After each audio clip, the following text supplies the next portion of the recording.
it is so concerning with how dangerous these things are now that we're putting lithium-ion batteries in houses. I will tell you that the cars have their problems, but typically those are outside. We are bringing mass quantity of lithium-ion batteries into our homes. And when you learn how fast the conditions can change, how fast they can change, you can walk into an environment with zero issues with visibility, clear as day in there, and go to completely banked down, off-gassing smoke. Smoke is what you may want to call it. It's really off-gassing, zero visibility to an entire flashover in less than 10 seconds.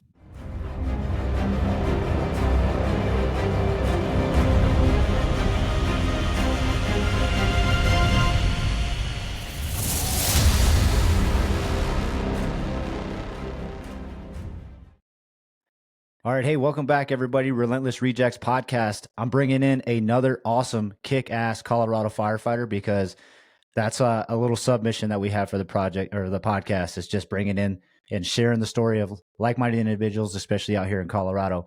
My guest today is none other than Paul Shoemaker. You might know him for his teachings at FDIC for lithium-ion batteries, extrication. He's the founder and owner of Next Level Training. We're going to get into all that stuff. He's got 17 years in the fire service.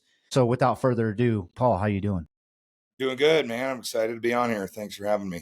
Yeah, and you're one of the few people that I've got to meet in person, and I've been had the opportunity to sit through one of your classes. And immediately after that class, I reached out to you, and I was just like, "Hey, man, if you ever need help or just someone to carry shit for you, let me know, because the training that you went over it's obviously, and I know you're going to say it, it's like the next obstacle in the fire service. It's going to be like the next big thing the firefighters are going to have to be aware of, and we're already seeing that on the streets."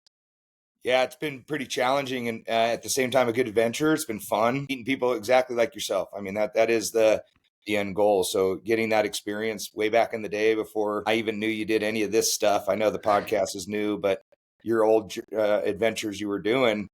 And we had a lot in common within about 10 minutes of a conversation. I thought we were right on the same page with the same difficulties we faced in the fire service. Good, really, really funny at that point in time. But it was good, dude. It was a good class and had a great time being out there. So, yeah. Yeah, I think one of the biggest things people are going to take away from this conversation is the fact that we're just two passionate people that are trying to make an impact. And we're trying to just overcome that feeling of slamming your head against the wall repeatedly, trying to figure out what works and what sticks. Yeah, that's probably one of the coolest things I found out about a podcast is people who want to hear my journey usually are probably the same people that are having the same difficulties in their own journey. And therefore, the ultimate goal is like to work with or around like-minded individuals. And podcasts allow you to do that. Maybe you go to a different podcast and somebody's talking about something that is not relative to you, or you haven't experienced that. And so it's cool that you can bounce around from podcast to podcast and get to hear these people's stories and meet these people and feel maybe a little bit more comfortable where you're at in your career, because we're probably facing some of the exact same things you're facing and you just don't realize it, and so it can help you dig yourself out of those holes and get more passionate and dive back into the fire service with a pretty cool goal that you want to accomplish now after hearing other people talk. So yeah, that's awesome. Yeah, the podcast, it's very contagious. I'm seeing a new firefighter podcast pop up every week. So I don't feel as bad when I started mine and being like, who the hell am I to start this stuff, because they're kind of all over, and it's going to be one of those things about who's going to outlast who's going to stay consistent. True, but here's the thing about a podcast I don't think a lot of people realize is that, like, if I have a conversation with you and somebody else asked me to do a podcast with them, and we could try to talk about the same exact topic, the conversation will not go the same way. And so you're going to get to see a different version of that person on the other podcast, which is like probably one of the most unique things you see. You get that real authenticity of that person. And so you could do 15 podcasts, same guy, and probably just by the fact that it being a different host for each one of them, the conversation is going to go completely different, but you're going to hit every avenue of that person. And so, dude, I don't know. I think they'll kind of all last as long as people keep listening to these individuals talk. Yeah, no, that's a good point. Before we dive deep, definitely want to get into like where you started and all that, but let's do a little bit of housekeeping. For the past 2 episodes, if you haven't noticed, the podcast has a sponsor now. So 48 straight Chambliss and Brad McDermott out of Houston, Texas. They own a supplement company. If you know a little bit about their story, John Chambliss used to take some over-the-counter pre-workout product that many of us probably have taken, and he had a random urinalysis, and he actually popped for methamphetamines, and they luckily they gave him an opportunity to justify why that happened. They dialed it down to the supplement, the pre-workout he was taking. So John, being the person that he is, he was a personal trainer. He took initiative, he took action, and he actually created a supplement that is all clean products. There's no hidden ingredients inside of any of his products. He's a firefighter owned. He's got a firefighter owned company. He's a firefighter. A lot of his products, I mean, just listen to the name of them, like Ignite and High Rise are his pre-workouts. And I personally take Ignite, which is super sweet. They have fat burners, creatine. They have some awesome apparel. The Iron Greens is my personal favorite. Health is a big thing for me. So 48 Straight, thank you so much for sponsoring the podcast. If you want to support this podcast by going through 48 Straight at checkout, put in RR10 to get 10% off at the checkout with your materials, your products, and you'll actually help me out and you're helping them out at the same time. So go try out some of their stuff and support the podcast. All right, without further ado, Paul, let's talk about your journey. 17 years in the fire service. Are they all in Colorado? Yeah, I'm a native of Colorado. Born and raised, man. You know, there's only like 5 of you left. I know, dude. I know. Didn't used to be that way. Now it's a pretty prideful thing, but it's weird because in the conversation in the past was, I'm a native. They're like, yeah, same here. Yeah, right. You say that now and it's like, I'm a native. And there'll be 20 people there and they're like, yeah, I'm from California. I'm from Arizona. I'm from Texas. It's like, nobody's from Colorado. Native. I hate to admit that because I'm from California, but I moved out here in the mid 90s. But my wife's a native and she always lets me know it doesn't matter how long you've lived here. You weren't born and raised here. You're not a native. And it's been crazy. I came back here from between Colorado and California as a kid. And to me, Denver was like this hidden gem, like the mountains, the weather, the actual season change, which you don't get in California, or at least Southern California. That was like my little escape. I used to come out here all the time and go back home and tell everybody that I was like in this magical I was like in Narnia back in the day.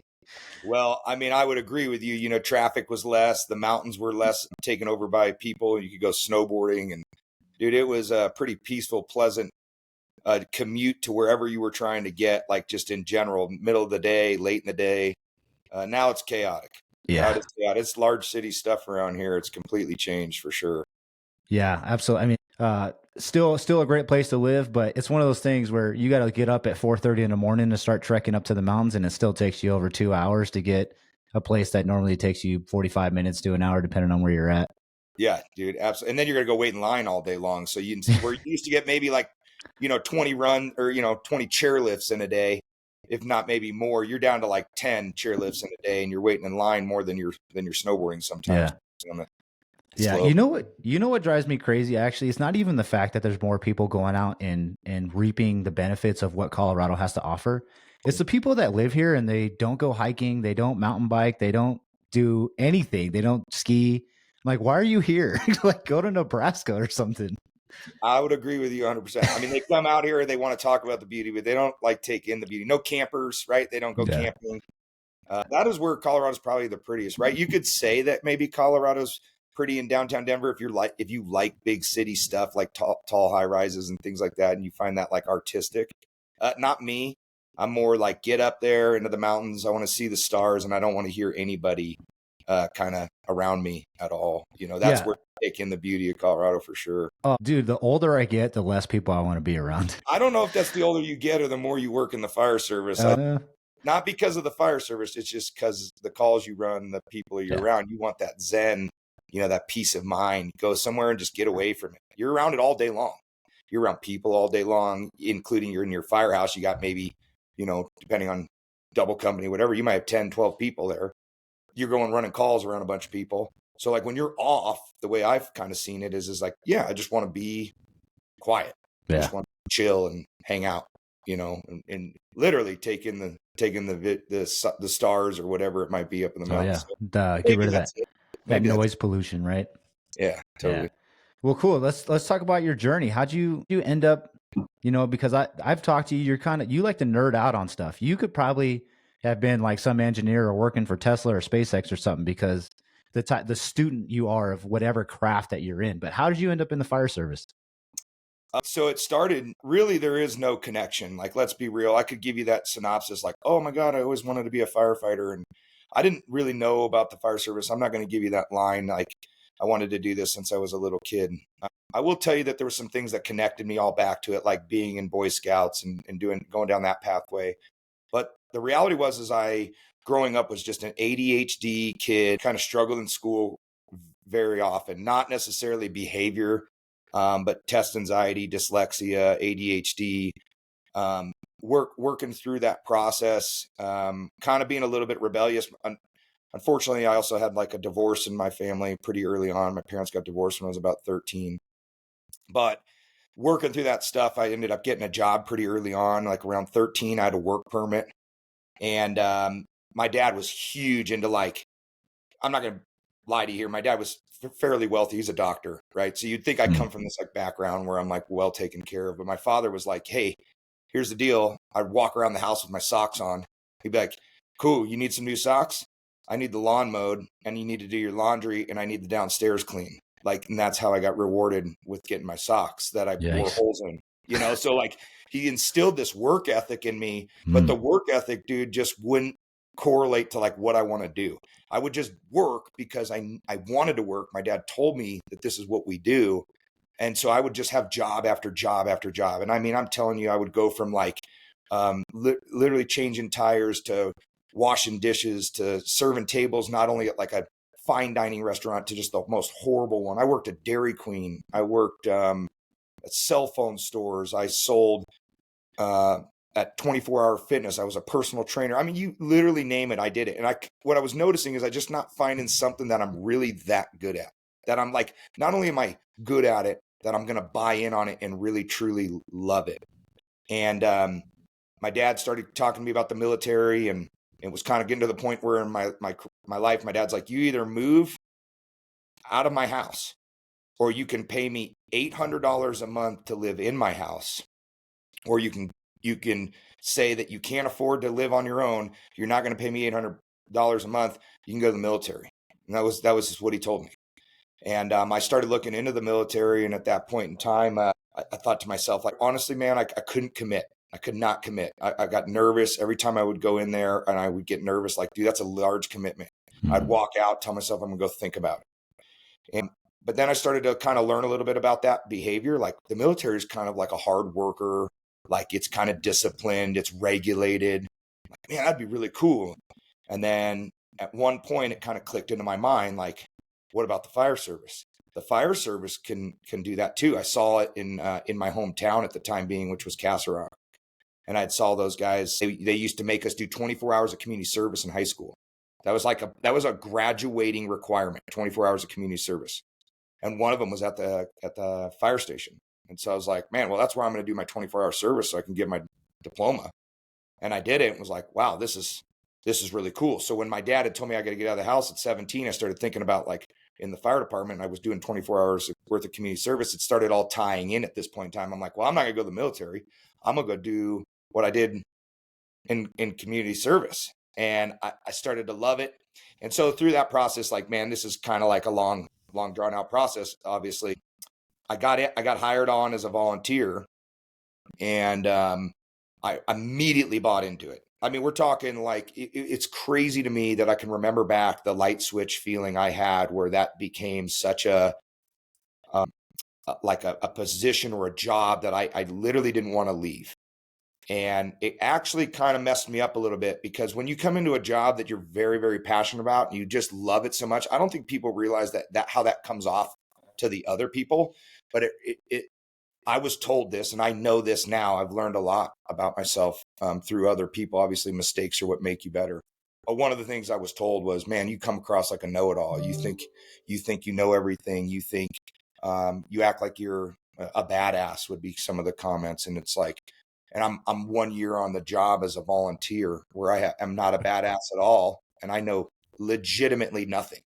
But in my eyes, I didn't see myself like that. In my eyes, I saw myself as like, dude, I want to learn more. Yeah, totally. I got this. Let's do it again. You know, I'm like, oh yeah. I did that a lot. Oh yeah. I knew that. No, I didn't know that. I was just enthralled in this new job that finally found like this is where I want to spend the rest of my career. And so, then I went from like basically volunteering, struggling a little bit there, getting hired on at that volunteer department, still struggled a little bit because, now I'm thinking I got 3 years on. So like that behavior kind of changed a little bit. And now I started to become that guy. I thought I knew everything.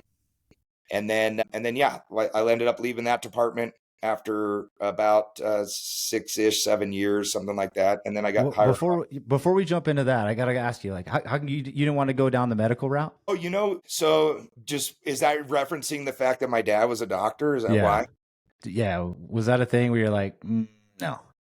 Yes, it was a no. It was a solid no for me. My brother's a doctor, actually. Okay. And he took after my father big time. My mom was a nurse and ended up owning a home health care nursing. So yeah, like you want to talk about the path I'm taking? Well, here's the thing. I was a troubled child. Yes, all of those things I talked to you about struggling to find a job. I also got in a lot of trouble when I was a kid.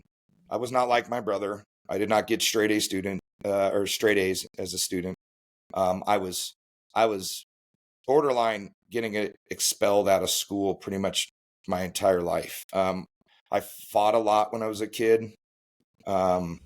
And so like in elementary school, I had already tried to beat up 2 kids. Like, and I don't mean that as like a badass statement. I'm not proud of that, behavior back then, but that was the type of kid I was. My brother never punched anybody in his life, so like my brother just had a different personality, different mindset. And I just turned down the wrong path. And when my parents got a divorce, I really spiraled out of control. I mean, I'm telling you, it was bad.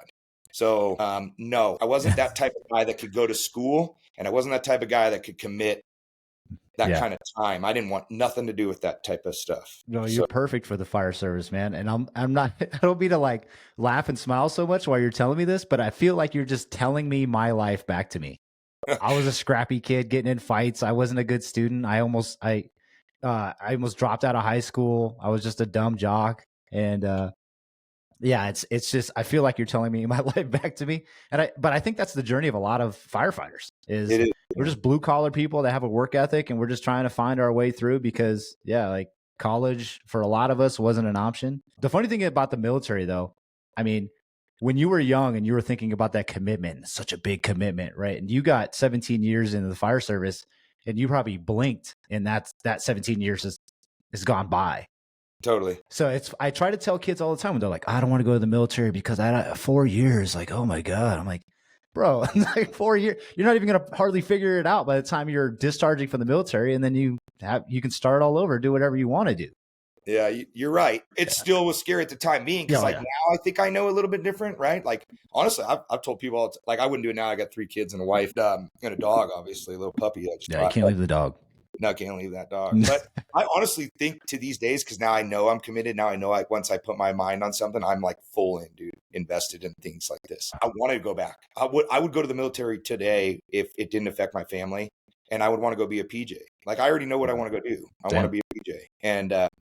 And I think like I'm big into physical fitness. I work out probably 5 times a week, and I still, try to crush workouts for a 41-year-old guy like I am. But I still try to commit that to where I think I could get in that and still do exactly what they want me to do. I have that mindset that I think I could go be a PJ. Oh, yeah. Now, they're not going to take me at 41, and I would never do that anyways. You know what I'm saying? Because it would devastate my family. But yeah, it's one of those things. Now I'm not scared of the commitment now. That's what's so funny. Now it's like, if anything I would be scared of, it'd be like, can I physically do it? But it's not about like, oh, you want me in there for 4 years? Dude, I would do it because I did 17, like you said. That's not hard. I've been doing the same job for 17 years now. Yeah. That's nuts, man. Yeah, I'm sorry to interrupt. I wanted to address those things before we got too far down in your journey. And I wanted to bring up the medical career, the military commitment, all that stuff. But yeah, sorry. You filter me wherever you want, man. I one of the reasons I think we'll get there, but in the teaching world, I love to talk to people, man. I love to have conversations with people, not just talk. So I love them to equally talk back, right? Yeah. And give me stuff. So that's what this is, a conversation. You hear something, funnel me down that way, dude. So I can. And you're one of those guys, because I'm the exact opposite, but you're one of those guys where if I text you and I'm like, hey man, what do you think about this? you immediately call me. You're an old school guy when it's like, I don't want to text all day long. I'm just going to call you so we can figure this shit out. A lot of people have told me that that's something I do. And sometimes I'm like, well, so are you offended? But not you, but like the people. I'm like, are you offended? I call you. I do that to everybody. I do not like text messaging. And here's like, because I love to speak to people, that I feel like in the fire service, this is happening right now, but in society, it's happening. That interaction is like leaving. And I will not let that happen to me. Like a text message to me just means that I'm not willing to be. And I know it means a lot to a lot of people. They're just busy. And it's like, or I'm on a call. To me, just me specifically, I feel like I'm not connecting to that person the way that they need to be connected, whatever it is. So I'll just call you real quick. Yeah. Let's hammer it out. Let's figure out what you're trying to ask me, what I'm trying to get across. Try to write down a text message. It could sound like you're just being the biggest jerk in the world. Oh, yeah. And meanwhile, you're like, wait a second. Hold on a second. I wasn't texting. That's not what I meant. How'd you read it like that? Now you're back on the phone trying to figure out like, dude, I didn't mean to say it like that. Don't be pissed off. So did you ever see that Key and Peele skit? I don't know if you have, where they're texting each other and they're totally taking it out of context, one or the other. And it was, you got to watch it. I can't even describe it. I'll butcher it. But for anybody that's ever seen it, they're probably nodding their head and laughing. Like, it's such a common thing with text messages that, I'll say something to my wife, right? And I'm meaning it in the most nicest way possible. And then she'll reply with just one letter, like, okay. I'm like, oh shit. Like, that's not a good response in the text message world. Like, I pissed her off somehow. But yeah, everything's always just, yeah. I'll do that too. I'll be like, my wife will be text messaging me and I'm like on a call or something. So I'm usually like, okay, sounds good. And then later she'll be like, I don't know what was the short one answer for. And I'm like, I'll be honest with you, I didn't even read your text message because I'm so busy. I just like, okay, we'll talk about it later. Like, but that came across to her like I'm just blowing her off. Yeah. No, I'm not offended when you call me or anything like that. The only thing that when you call me and I have to have a conversation with myself before I answer the phone, because we always have really good conversation and we go down so many rabbit holes. And it was just one of those things where it's like, hey man, what are you doing Thursday? And then we end up talking about 10 different things in a conversation. So I just have to be mentally prepared for that when you call. Yeah, exactly. So if you're going to text me, anybody out there about a lithium-ion battery fire question, which we'll get into, just understand that I will call you. Like, I'm not going to text message this or write an email. For one, that just sounds completely boring for me to write a long email where I could get all that information out to you in 5 minutes.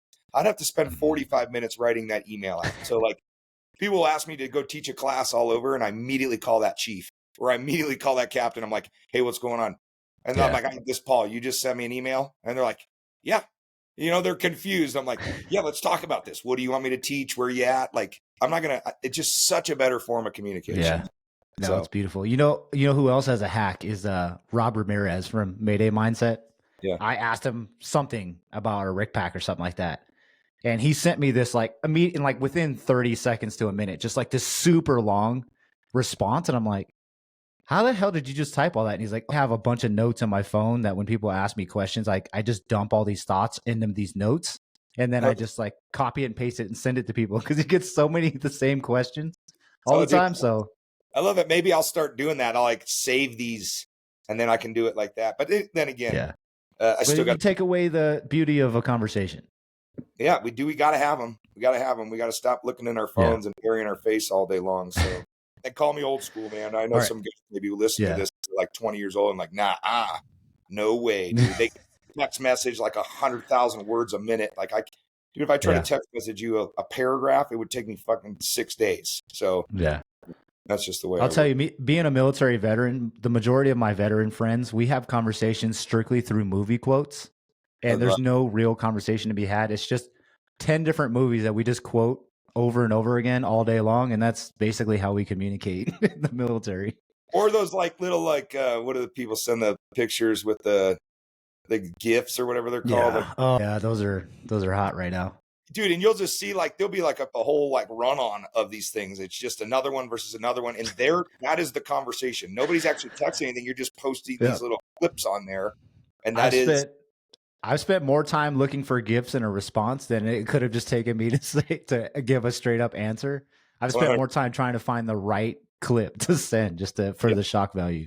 And that I'm into. That I have gotten into a little bit because some of those things crack me up. So yeah. Hell yeah.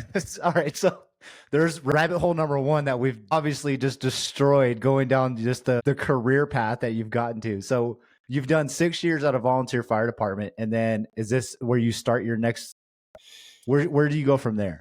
Well, so it was a total of about 6 years there, but I can't remember, maybe like a year and a half as a volunteer, and then I took a test there and got promoted and was the firefighter there, and I did about 5 years there as the firefighter, and then I ended up leaving that department, which was a small department in Colorado, very single station, 1.7 square miles, but man, they crank some calls out of about 2,500 calls a year, Oof. and then I put myself through paramedic school at that point in time, like on my own, because this is kind of getting into my like thing. Like I am like thriving. I'm loving this job.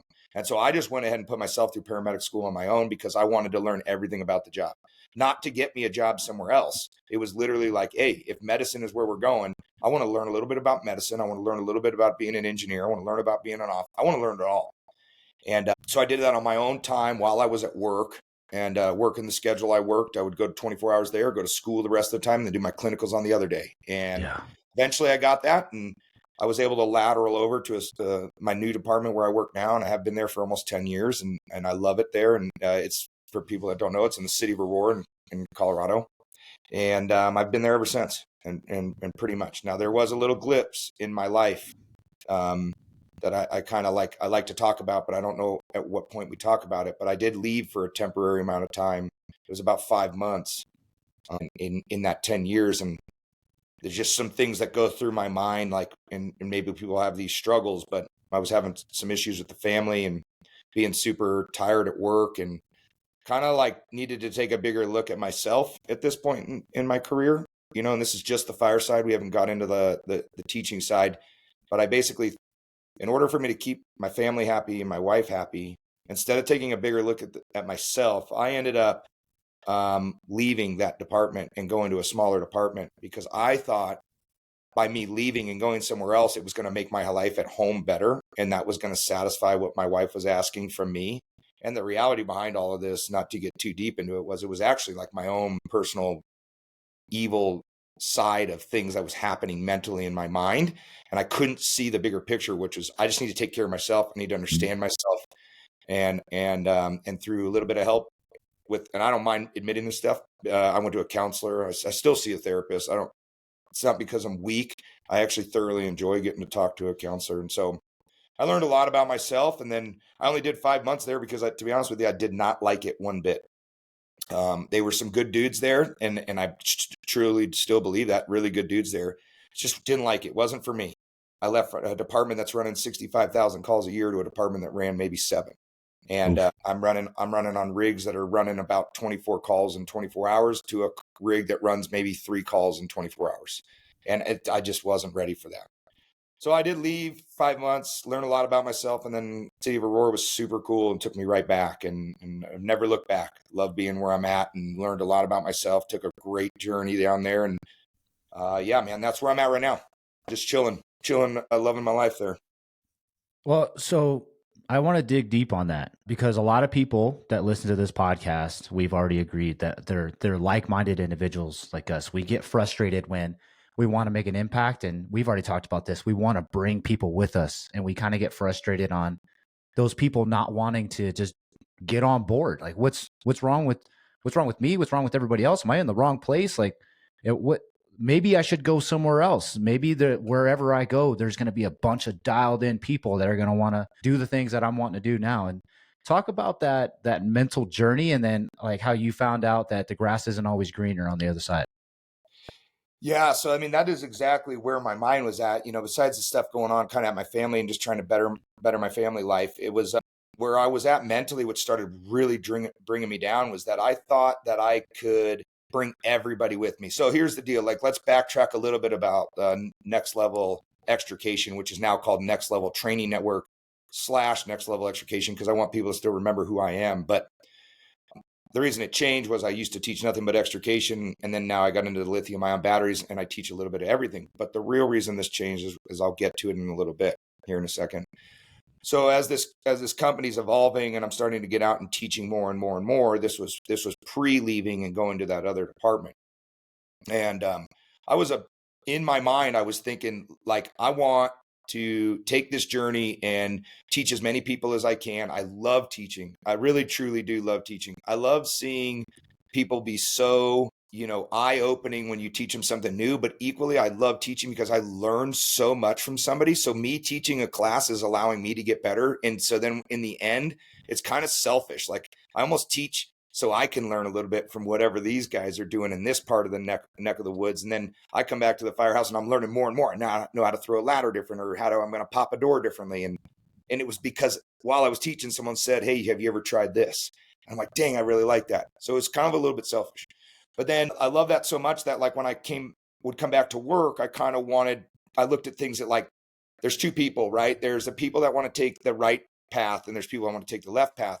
Well, I might be taking the left path where I'm trying to create this journey where I'm trying to get better and travel and teach and have people teach with me, right? Like I now want to bring people up with me. I don't want them to necessarily look at me as like I'm here and they're here in the teaching scale. What I want them to do is be right there with me. And as a father, I look at it like my daughter getting into gymnastics. She wanted to do handstand walks, and I had to sit there day after day after day and teach her how to do a handstand walk. And eventually she's standing on her hands for quite some time. And as a dad, that's such a proud dad moment. And I'm looking at that from a father figure, like, wow, that was so cool to see that. My son couldn't throw a baseball at first, right? And I taught him not only how to throw a baseball, but how to catch a baseball. And now he's on a baseball team, and he's one of the only kids on the baseball team that can literally hit a ball all the way into the outfield, and he's 6 years old. And I look at like, dude, just a proud dad moment. Yeah. Well, if you take my business, although it is a business, what I wanted to do was bring people up with me because I wanted that proud dad moment from the firefighter level. Now I want to bring these brothers that have been with and around me forever, like come up and teach with me. Like I want to look back and be able to sit on the back of my tailgate while an extrication class is going on and see 3 of my brothers over there or sisters, whatever, over there teaching a class. And I'm going, dude, I am so proud of those guys for getting after it. And like, how cool is it that this company was allowed to do this? So now let's cycle that back to in the actual department.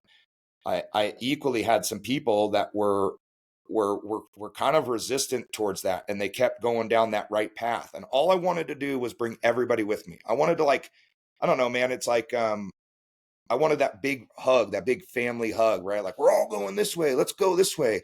Yeah. And I just didn't think this is the way it was, where some people are not going to go that way. They don't care about it. And in fact, the more you try to bring them with you, they try to resist against you. And then there becomes tension.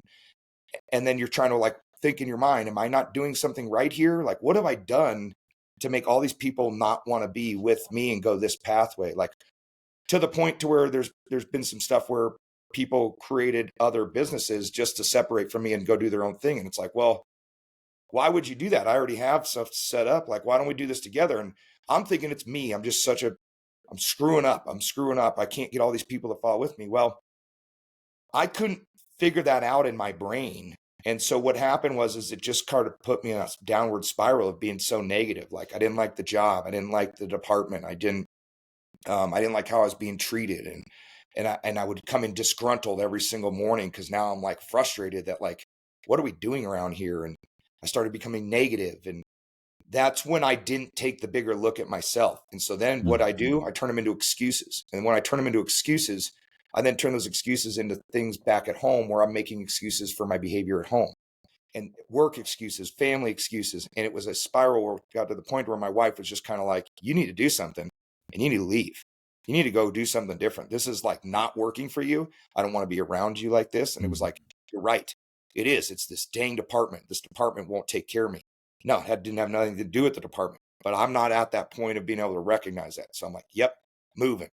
And then you kind of get over there and you realize at the part now where we're like, if the grass isn't greener, I'm now in a perspective in my mind where I'm thinking, this is going to be so great, so great. Well, guess what? Now you really start to see the things you miss. For one, it took the therapist. Like it did take me actually being a man and being like, you got some issues, man, and you got to work through these things. You got to go see somebody. So I was like, all right, I'm going to do it. Met a cool dude. He's great to talk to. Love talking to him. So it just kind of helped me out with a lot of stuff, seeing perspective in life different than the way I see it. And now that I see perspective in life different, I'm at a place where I'm like, wait a second, what am I doing here? Like, I don't like really anything that's going on here. Like, let's be real. I did put myself through medic school. Not a big fan of ambulances. Like, I don't want to be on an ambulance. Not a chance. Okay. Not to discredit the dudes that are fire-based EMS and rocking ambulances. Just not for me. And that's because of the system that I've been raised up in now as a paramedic for so long. Well, I went to a department with fire-based EMS. I didn't like the ambulance idea. There was some truck issue things there where no extrication tools were on the truck. They were only on the engine. It didn't make sense to me because of my culture. I'm used to a different culture. And it was very hard for me to buy in on it. Not saying that what they're doing is wrong. They have something that works for them and has worked for them for years. And so they're doing a great job. They are a great department. It's not about that department. It was just about me not liking it there because it didn't register with my brain the way that I see the fire service. So it became like now I'm negative about where I work, and I'm like, dude, this is a horrible place to be, dude. And now what's happening at home?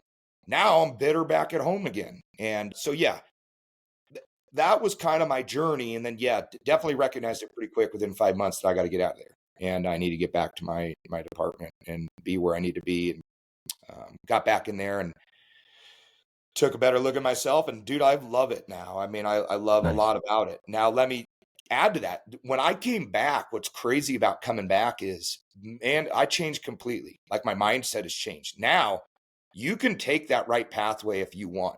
Maybe you are still towards training, but you're going to be a little bit harsher, meaner, negative type person, whatever it is, but you still love training. I'm not going to be that guy. I want to be the trainer that's happy. I love taking people with me, bringing people up.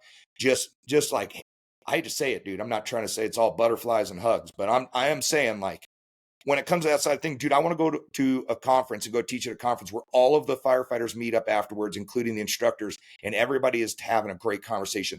There's no issues with I'm tougher, I'm better, I have this better, we do this different. It's just like, let's have good conversations. Those are the people I want to be with.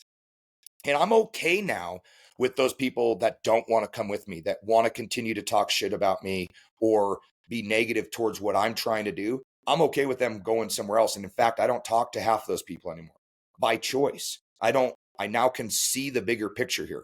I know who they really are, and that's not who I want to be.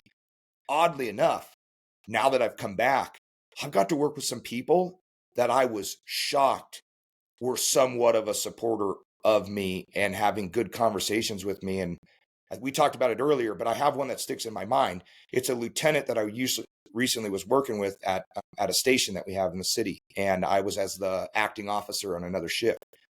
This lieutenant, I never thought I would really have a conversation with him. In fact, I thought he didn't like me at all. And I think he probably didn't like me before I had this change over. And he pulled me aside and was like, man, I just want to tell you something, dude. You're actually really great. Like, you're super knowledgeable. You're fun to work with, and you're doing a great job on the other shift. Like, I'm super proud of you. And we had like a really great conversation on multiple occasions. And it's just gone to show me that, like, that is actually somebody who I now really like. Like, and at first I thought he didn't like me and I wasn't going to like him. And so what's cool about this is these people that have just now kind of motherfucked me, like just treated me like crap, now are over here. I don't care about them. They go do whatever they want. And now I'm starting to meet all these new people and I'm going up this journey. And whether they're up here at the top with me, I know you don't see that on the screen, but if they're up here at the top of me or they're down here, we're still on this path together. And it's been really cool to see all these people that I've been kind of blocking out of my mind, including battalion chiefs, man. Battalion chiefs that I will tell you straight to my face told me, dude, I never liked you before you left. And once you came back, dude, you were awesome to be around. I mean, that is utmost respect from those people. I love that chief, particularly right now. I will never forget that he said that to me, and it's just totally validated that I'm better off where I'm at now than where I was in the past. I know that's a lot. But that's a hell of a journey. It almost seems like you had to take that step away to realize that, it wasn't necessarily the specific circus and clowns you were dealing with. It was the transformation that you had to take within yourself. Correct. Right? Understanding that, I'm at this other department and I'm still having these same problems. Now, what's the common denominator? Oh, that's me. I need to go and work on myself. I need to humble myself and figure out why people aren't as receptive to what I'm trying to do. What am I doing wrong? And then it sounds like you went back to your department super humble and took a totally different approach on things. And you were no longer rubbing, not everybody, no longer rubbing people the wrong way like you probably were before. And I mean, it sounds like that step needed to happen for you. And it must have been super stressful and frustrating at the time. But it's cool to see that you love the job again and you're back in the department that caused you to leave in the first place. Yeah, and I think what you named it there is humility. Is I actually changed my logo is my logo on the back of my shirts as an instructor. It says instructor on the top, and then in the bottom of it has my logo, and then at the bottom of it says hashtag because I always like to try to be a little bit funny, like I'm 20 years old, but I'm really not. Be humble is what it says, and that's because I was able to in that journey become more humble and understand that like I am the common denominator. I am the problem. And trying to get humility is very hard. It's very hard. And when you're passionate about a job that you really love, that you finally succeeded at in your career, I never thought I'd amount to anything. Kind of thought I was going to get in a lot of trouble my whole life. And so when you're passionate about it, it's hard to like take a step back and be like, but you got to be humble. You can love the job and you can be passionate about the job, but you got to remember where you came from. And that journey, that step back of 5 months, I am religious. I still cuss, I still drink alcohol. So don't think I'm like a Mormon by any means, but I am very religious in the fact that I believe in God and I believe in the processes of life like that. And this was one of those things where I think like when you believe that, God basically thumped me on the forehead and was like, you're an idiot. And I'm going to send you back to reality here. And you're going to figure this out real quick that you're not who you think you are. And I'm going to make you realize who you really should be and who I'm asking you to be. And so, that journey really, really helped me. Now I embrace the humility. I really focus hard on it. I'm not saying I'm perfect. I could come off really arrogant sometimes or cocky, but that's not intentional. I just got to check myself and remember what I'm trying to do and fix that. And that will probably be the rest of my career. I mean, nobody can tell me that they're going to be perfect at that. I don't know anybody who's perfect at it. So. No, man. And as long as I've known you, I've seen you overwhelmingly humble. I've never seen you cocky or arrogant, but we are all capable of it, right? Sometimes we drink our own Kool-Aid. Yeah. Every now and then it's appropriate, right? Like you feel pretty good strutting into FDIC, I can imagine, and people coming up, shaking your hand and telling you how great your class is. Sometimes you should pat yourself on the back and celebrate your wins, but at the same time, after that little small victory, like go back to work, like humble yourself. Yeah. Remember like you said, your roots, where you came from. You and I have the same journey. Like if I had met 16-year-old Preston, I've been like, you're going to be in prison or dead in the next 5-something years, man. Like same thing. You're going to amount to nothing. Yep. Yeah. It's cool. It's cool for two scrappy punk kids like us to be on here on a friggin' podcast talking about the journey we have and the wins and the losses. And same thing with me. I'm a person of faith, but I'm not a great Christian. I'm getting better with relationships. So we have a mutual relationship with John Spira. Yep. He's someone that's really helped me see that bigger picture, like God's visions, God's timeline versus me wanting to just have everything done right now. I need this. I need to make an impact. I need this promotion. I need whatever, and be constantly reminded, like, hey, man, this is not what the plan is for you. Like, see what work is being done on you and where you have to improve. And I feel like you went through the same thing. You're still going through it. I know that people who may watch this may not be like 100% invested in that religion at the same level as I am, but they have to remember there is a bigger spirit out there, whatever that is for you as an individual. And just remember that, like, try to remember, like, just in general, that you're going to have your downs and you're going to have your ups, and whatever is causing you to have that down, if you let it become, like in my reference of the devil, and you start to like buy into that, then you're going to continue to kind of slowly decrease and decline down that hill, and you're not going to come back up.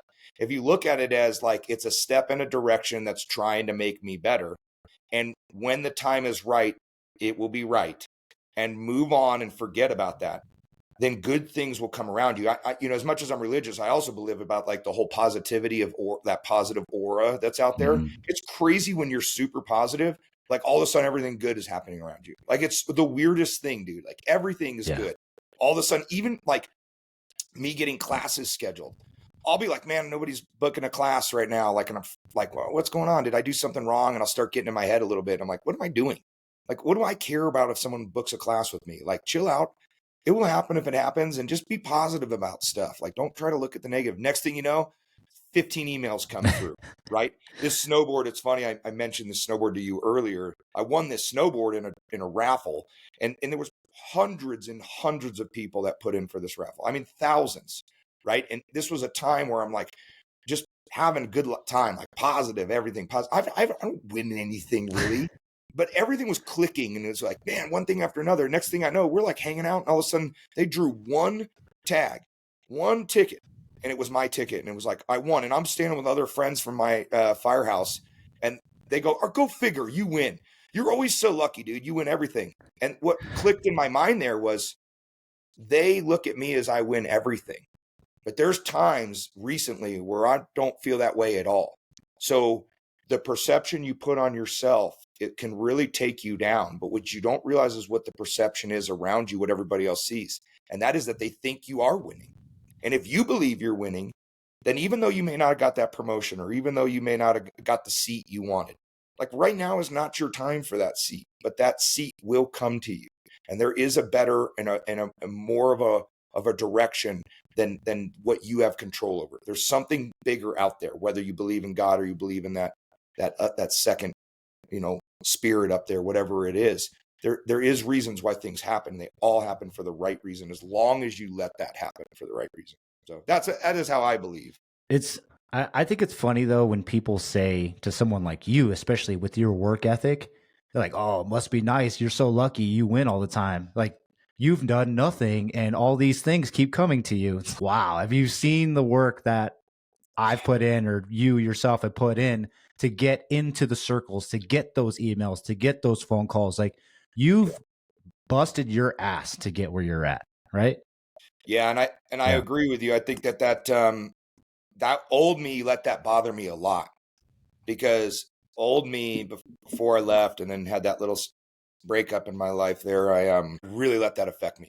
People I don't think anybody, I swear on my life, the only person that probably knows how hard I work is my wife. Because all these different people I work with and entities, they only get to see me while I'm working with that one. They don't realize all the other research I'm doing and the other advisory panels I'm on and all the other stuff I'm doing. The people don't even realize that, like, my PowerPoint presentation, which is about 4 hours long, has taken me years to create. I have PowerPoint presentations over extrication that has taken me hundreds and hundreds of hours, videos, and going out there and doing the work to get the pictures, to get the information, traveling to like Honda and Tesla and for free, not getting paid, going out there to try to cut their cars, learn about their cars so I can bring that to the fire service. People have no clue how much time I've worked for $0, not made anything, just worked, put my head down, try to look at the bigger picture. And the bigger picture for me was to make the fire service great. And so then they'll make those statements. Now, that guy who made that statement was not, he's a really good friend of mine. And it was just humbling to me, because it's like, that's how he sees me. Like, that's pretty cool that he thinks I'm always winning. Because sometimes I always think I'm always losing, but he's not the type of guy that believes that. He knows I work really hard. And so the rest of the people out there that I told you that are on this side of me now, that I don't talk to anymore, they think I just like comments like, just give me your presentation, like zero value in what I've put in on this, just that you think I just give that to you. And then now you're mad at me, that type of behavior, that type of stuff is not like bothering me anymore. But it just shows me that you don't validate like how much work I've put into this, and that you think I've just been given this my whole life. Now, I do have to say that I truly, truly believe that I've been blessed, and cards have fallen into my hands that I don't really quite understand how I've had this luck, from meeting people at FSRI and UL. I don't know how that happened. I don't know how it all happened that I work with NFPA, and and I get to do a lot of cool stuff there. I don't know if I deserve any of it. I really don't. I really truly appreciate it. Maybe they don't even know how much I appreciate it. But like, I'm nobody special. I think it's like what you said, the connections, like being a person to like have a conversation with somebody. And the next thing you know, I'm getting an opportunity to work with FSRI and UL on something that I'm actually already well invested in. You know, I was starting lithium-ion batteries before I was even asked to join in with UL and FSRI. So it was already a passion to begin with, you know, and yeah, it's been pretty cool journey for me for sure. Well, can we talk about the evolution of next level extrication and now next level training, but why you started it in the first place? Because I think after everything that you just said about FSRI and UL and Tesla and all this stuff, they're going to be really surprised on how the company even started. Yeah, it is funny. So years ago, probably, I mean, somewhere in the 2011-ish range, maybe even a little bit before that, I started the company 100%. I had to come up with a name because I had to come up with a company. I had to get the license. So if I traveled and went to trainings all over the United States or in the state, wherever I was going, flying, conferences, I had a way to write off all my travel expenses. It was not to teach a business. It actually had nothing to do with teaching. I created a kind of a false business, not to be like I'm not a tax fraud person. Like, don't think that of me, but I couldn't afford to go to these trainings. You know, my wife doesn't work. I'm sole income, and I wanted to still keep dialed in the fire service. That's how much I love it. So yeah, I literally created a company so I could write off all of my travel expenses, including the conference. That was 100% what this was created for. That's a genius move though, and I bet you're not the only one that's done it. But it's funny to see how it's evolved. How you went from, oh, I just want to create something so I could write off travel expenses, to next level training, trying to bring your friends up with you, being kind of one of the gurus in lithium ion batteries, and getting on all these advisory boards, like you said. That journey started from just just wanting to go travel and get better as a fireman. Yeah, you know, and oddly enough, I started meeting some people even at that point in time because I was traveling around, and I started doing work with Tesla back then. That was when I was my first big connection was that I cut, you know, 40 plus Tesla cars, if not more, to learn about like where the high voltage cables are, what's changed in the ultra high strength steel, and how is that important for the first responders world. But what happened is that when I was doing that and I was getting that, and I'd write off my flight out there because Tesla didn't pay me. Well, I didn't work for Tesla. I just got the opportunity to be a part of a committee with Tesla that was allowing me to cut these cars. But I had to pay for my flight to San Francisco, my rental car, my hotel, all that stuff. So I wrote it all off. Well, people were like, "Hey, dude, why don't you teach us some extrication? Like, what are you learning? What's different out there?" And again, this was not a business. This was never created to be an instructor style business. So I was like, yeah, absolutely, I'll do it. Let's do this. And I started teaching $0. I would just teach 8 hours a day. We'd find a class, put on a class. I'd teach for 8 hours a day. And then my wife was kind of like, hey, hold on a second. You're not going to go 8 hours off of work and go teach a bunch of people for $0 and bring back nothing when you could have worked overtime, something that's going to benefit our family. And so she started asking this very in-depth question. And this is a question she asked me all the time.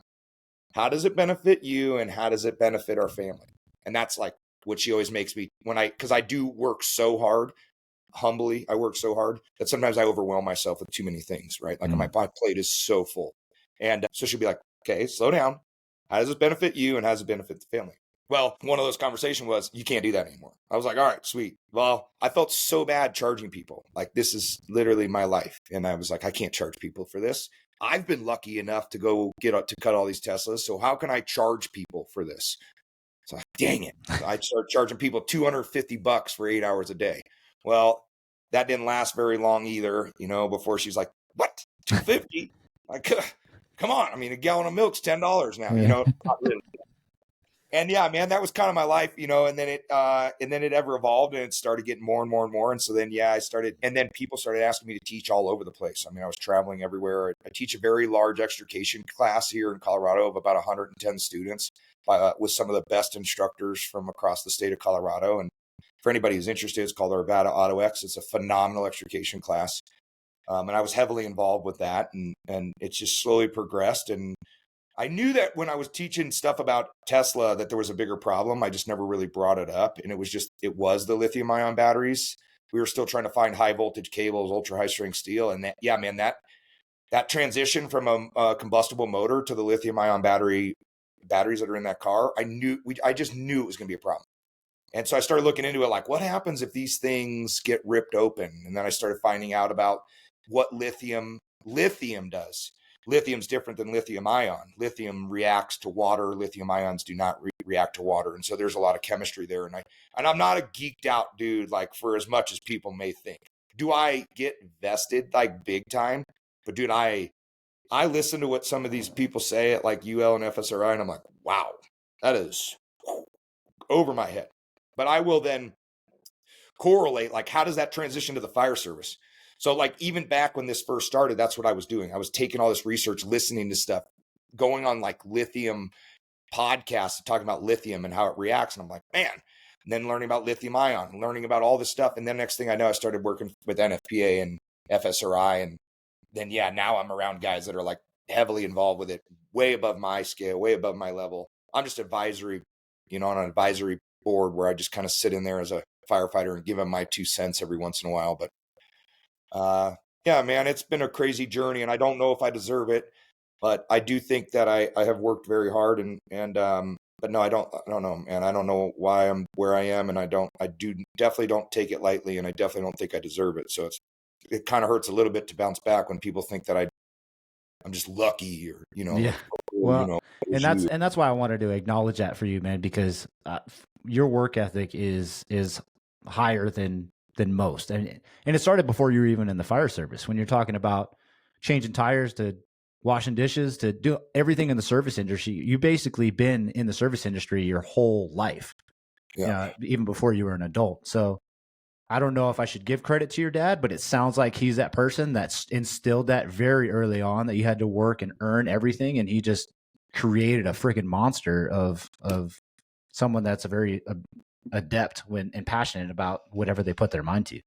Yeah, my dad is it. My dad passed away a year ago, and so it's been kind of a little bit of a rough ride for me to speak about my dad. But my dad, I honor him every day and think about him every day. But I don't think people know that part of it either. Like, I don't ever bring back like my childhood, right. But we're talking like I was 6 years old mowing the lawn. Like, I didn't like everybody else was playing.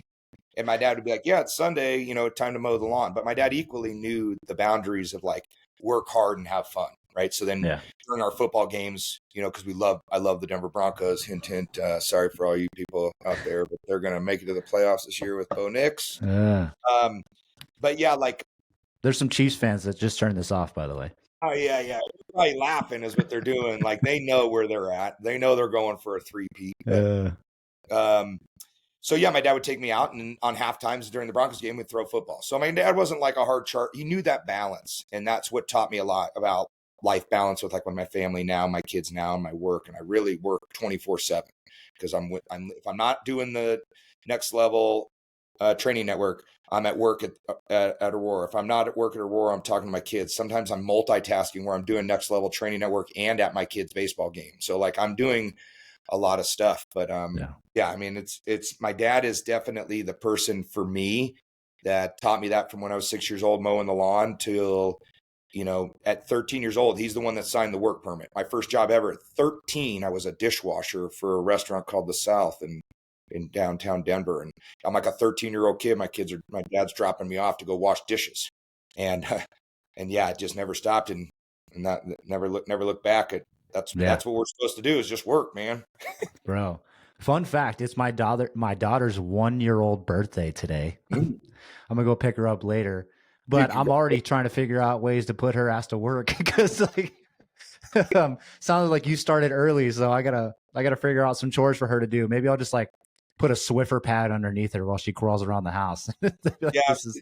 She doesn't know she's working, and that's the best part. But she's working. Yeah, go crawl around in the bathroom over there. Attach the Swiffer pad to you. Like put you to work. You could put Velcro on their hands with some Swiffers and just put them in that crawl stage. You could have started this when she was crawling it, because she's probably walking now, right? She is a little bit of both. She likes to crawl still, but she's good. Yeah, you hit it hard with the Velcro, the Swiffers, and just cruise, man. I'm inspired. She's definitely going Yeah, to get put to work. I No, love it. I know we're going to keep diving into the extrication and stuff, but I just want to address, I got to address, you've already hinted at it. You probably wouldn't be where you're at with your company if it wasn't for your wife kind of nudging you along and kind of pressuring you to do the uncomfortable things of asking for money and stuff like that. I mean, talk about how if you don't have the support system at home, you would probably never be doing the things that you are right now.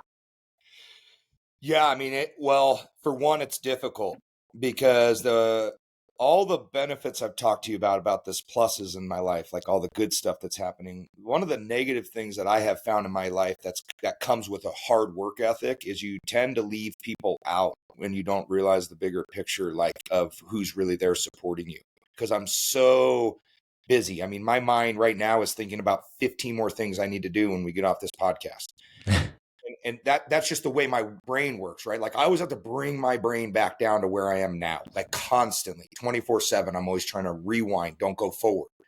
Well, if you think about that, I'm already like way past where I have to remember, like my wife is upstairs. And when I'm off this podcast, I need to go make sure she doesn't need to go to the gym so I can watch my youngest child, or she needs to go to the grocery store. And so I work fairly hard at it, but who works the hardest at it is my wife. She works the hardest at it because she sees that sometimes I'm so busy. She constantly will tell me, I mean, all the time, like, you have such an unbelievable work ethic. Like, I hope our kids have that. Now, she'll follow that up with the things I'm doing wrong, because you always want to start with a positive before you rip Smart. hard. Smart. But I mean, that's relationship. So if you don't have that happen, get ready for it. It will happen to everybody out there. But it's really her, man. I mean, it's the kids, because when I'm gone and I'm teaching, I'll teach for a week long sometimes. Mm-hmm. Well, my kids, I know the second I leave the door, I know it, because I'll hear it on videotapes, or she'll call me right away and say, the kids want to know when you're going to be home. They're missing you already. And so the only person that can keep them entertained and say, like, dad's going to be home is her. So that when I do come home, my kids are like, they love me. They don't feel like they missed me that much, because my wife was able to balance that for me while I was gone. So, working hard could really destroy my family if I don't remember to keep validating the person that's driving this family, because it isn't me. I may be driving the money based on my regular job, at the firehouse, but she's driving this family, and making it successful. So now don't get me wrong. I can't say I'm perfect. I speak really, really good right now. I have my mistakes with that whole relationship thing. It's just so important to remember that I got to bring myself back down and apologize when I'm wrong, and listen, and which we tend to have a hard time doing, keep your mouth shut and just listen to what she has to say. Because typically, let's be real, she's probably right 99% of the time when she has something to say about what I'm doing. It's just That's a me hard not. truth we all have to admit. Yeah, we do. Yeah. And we just got to sit back and listen, but it's hard sometimes. You're like, what'd you say? I didn't hear you, and then move on. So yeah, man, love my family, love my wife, but I wouldn't be able to do this without her. If you imagine that I basically travel. I travel probably 20 times, if not 25 times a year. Some of those are anywhere from 1-day classes all the way up to 3-day classes. A 3-day class travel time is 5 days for me, because I got to leave a day before and come a day home after. So I'm gone 5 days. Yeah. Like it's definitely difficult, but man, my wife makes it possible. It's cool. Yeah, I mean, can't overemphasize that enough. I think I've talked about family with almost every guest I've had on the podcast, because I didn't appreciate it before. When I first got into the fire service or into the military, I was extremely selfish. Everything was for me. Everything was for my own glory and acknowledgement and credibility, because me, that's what it was all about. And then when I had my daughter, and I've been married to my wife for 6 years now, it's one of those things where it's like I have to make decisions based on like maintaining that family balance and being credible at work and trying to grow a podcast. But everything has to start with the family. You got to have balance in the household. And I'm trying to explain that to a lot of into the job firemen, because I also want to go to every conference and every training and spend all the money so I can network and meet people. Cause we've already touched on it. It's one of the greatest things that we experience as you being an instructor or me being just a student of the craft, meeting people that make us, help us not feel like we're crazy in our passion for the craft. But if you do not take care of your household and everything's not okay back home, all that's wasted. You're wasting your time. Like you have a broken home, but everybody thinks you're a badass fireman. You're missing something. You're not doing it right. Yeah, and I think honestly, once you have kids, you kind of start to change, right? Like, so the progression of life is, I heard you talking about it on a podcast. I think it was you. Yeah, you were talking about how you take the probationary firefighters out for a drink and something like that, and you were talking about party. Yeah, you divide them into 3 different types of people, right? You kind of have the people that want to go hard, and then there was like people who want to have a couple beers, and the people that don't really drink at all, right? Well, like I also divide the fire service into a couple different people. You have like the people who aren't married yet, but then once you get married, you start to realize you have a little bit of responsibility because you have to answer to somebody now. So you can't just go like freelance and go get party hard and go to these conferences and just go get belligerently drunk and get an Uber home because like you come home that hammered drunk. Trust me, I did it. I used to get just slam drunk, dude, at like the chili cook-off when I was just married, and I did get an Uber home or whatever, a taxi back in the day. Come home, my wife's like, "Are you kidding me? You are a mess," But there's that part of my life, right? And then there's the part where once you have kids, like everything kind of changes, right? Like now I took this oath to be a firefighter. I have every day will live that oath. But you have to remember too that I also took an oath to be a father. And when I decided to be a husband and a father, there's 2 pictures I need to have the oath of being a firefighter and taking care of the citizens, what I swore to do. I also have to equally balance that with the fact that I swore to be a husband and a father. And that's the challenging thing. And when that happens, you start to see people change. And a lot of times it's when I told you there's that pathway, there's a pathway to the left and a pathway to the right. I find that when I look at the individuals that are on this pathway with me, because of the way that I believe in fatherhood and being a husband, is that the people that like take their kids, get off of work and immediately like with not business related, or we're not talking about work related stuff. Like I get if you have to go to work a second job, well, you're gonna have to take your kids to daycare. You have the day to yourself free. You're not doing anything, but you take your kids to daycare and you drop them off at daycare so you can go to the gym, or you can just like go be by yourself. Like you look at that type of person to the person who's like, yeah, dude, I'm so tired. I've been up all night long, but dude, I got to go home. I got 3 kids. I got a baseball game. I got to make it to a football game. I got to take them to gymnastics. And then you like look at that parent, that wife or that father, whoever it is in the fire service. That's the person that I'm typically like, you're awesome. Like there's a lieutenant that I worked with for a really long time. And sometimes we don't see eye to eye necessarily at the firehouse, a little abrasive, super, super good though at his job, like awesome his job. One of the things I love the most about him is that he's probably one of the best fathers I've ever seen, like attends every one of that kid's games, constantly goes home and just plays. I went over to his house one time and the house looked like a bomb went off. I mean, it is trashed with kids' toys all over the place, but he's like playing G.I. Joe and Army in his house with his kids the second he gets off of work. And that's why the house looks like it's trashed. But to me, where I'm at in my life is I love my kids and I love my family. So those types of people are the people that I focus my energy to.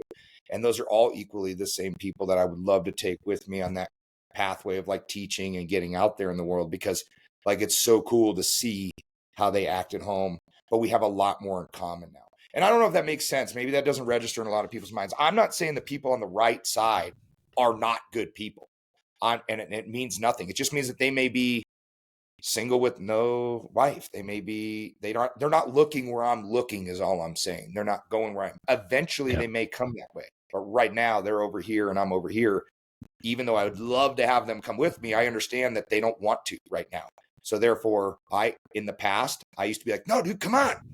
And it butted heads. Now it's like, all right, just go, you go do your own thing. I'm going to go do this. Is that like, there's nothing wrong with saying that, like, hey, I'm aligning with people that have the same challenges as I do. They're on the same path as me. We talk about our family plan, our wife and kids and things like that. And then obviously those single people, they're dialed, they're into the job. They're good, honorable people, but on their off time, they're they're doing whatever they want to do, and you don't have that time. So it's like we're just not this. We're not in the same journey. It's not that your mission isn't the same. It's just the path that you're taking is different. There's nothing wrong with Correct. that. Yeah. Nothing wrong with that.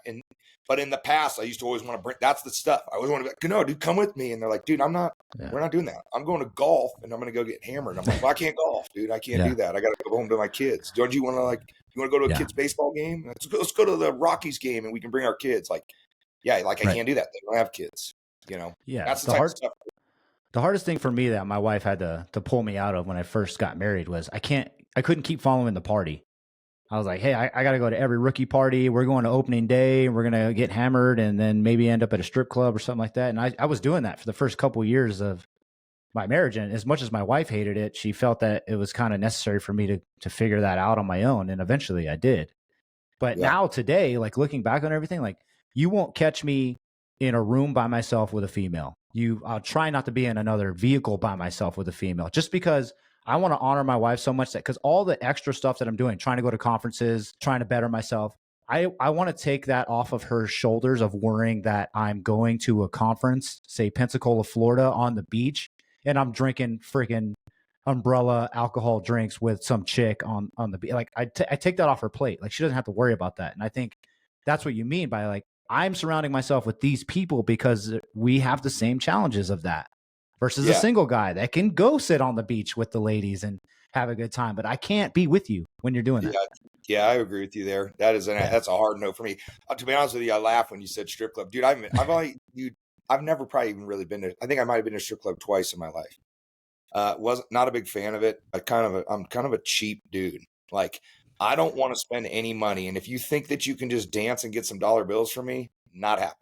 I worked real hard for that dollar bill and I'm not willing to fork it up, But it was funny because like the very first thing, like when we were very new into our relationship, my wife was like, you will never look at another woman, and especially in a club like that. Like you have me, and that is so disrespectful. Like she made me feel so bad. I'm like, all right, I'm not doing it. Like I already know I'm not going to do it. But I hate to tell you, it's not because of you. It's because I don't want to lose my dollar to her. Like I'm so cheap, dude. I can't stand those places. Dude, I want to shake your wife's hand someday, man. She sounds like a badass, dude.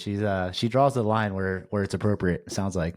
Oh yeah, well, it's easier for you to say that you think that's cool, dude. Me, I'm like, golly, I'm getting beat up all the time over here. Dude, my wife, don't worry, she's a ball, but my wife's terrifying. So I'm just saying, like, I kind of know where you're coming from.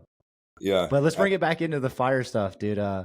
Next level training. Obviously, you're known for extrication and lithium-ion batteries and stuff. And does that make you feel some kind of way that you're that guy, or is it something that you're trying to evolve and change? I think it makes me feel nervous.